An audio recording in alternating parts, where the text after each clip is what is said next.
میرے محبوب پاک نبی اکرم صلی اللہ علیہ وآلہ وسلم کے ایک صحابی، آپ اپنے گھر میں داخل ہوتے ہیں، جیسے ہی گھر میں داخل ہوتے ہیں رات کو دیکھتے ہیں پڑوسی کے گھر کے ساتھ ہی اس کے گھر کھجور کا درخت لگا ہے، رات کو پتے ہلتے ہیں، وہ کھجوریں ان کے صحن میں گرتی ہیں۔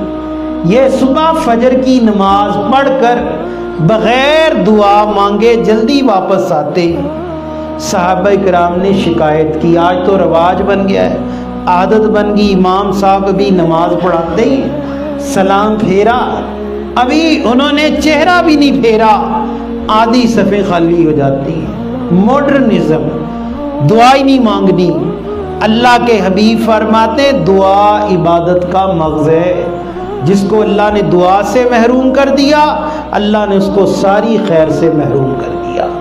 جو مسلمانوں کے ساتھ بیٹھے نماز پڑھے اس پر واجب ہے تب تک نہ اٹھے جب تک امام، صاحب نماز، صاحب مصلی، صاحب ممبر و محراب ان کے لیے ہاتھ اٹھا کر دعا کرے اور سب اس کی دعا میں آمین کہیں۔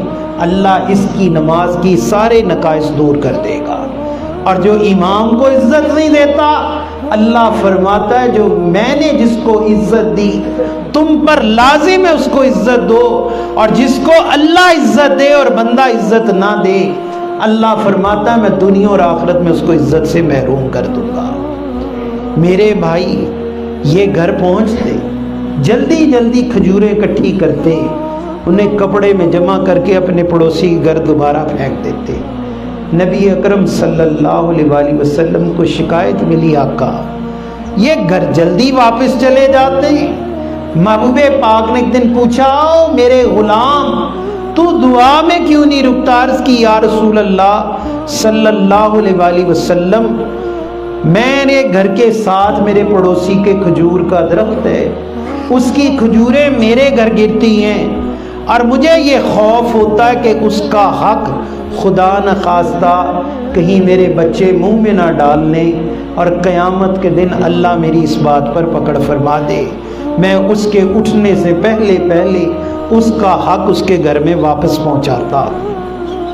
محبوب پاک رونا شروع ہوئے، فرمایا تم میں کوئی ایسا ہے جو اس ایک کھجور کے درخت کو خرید کر اس کو عطا کر دے؟ کوئی نہیں اٹھا۔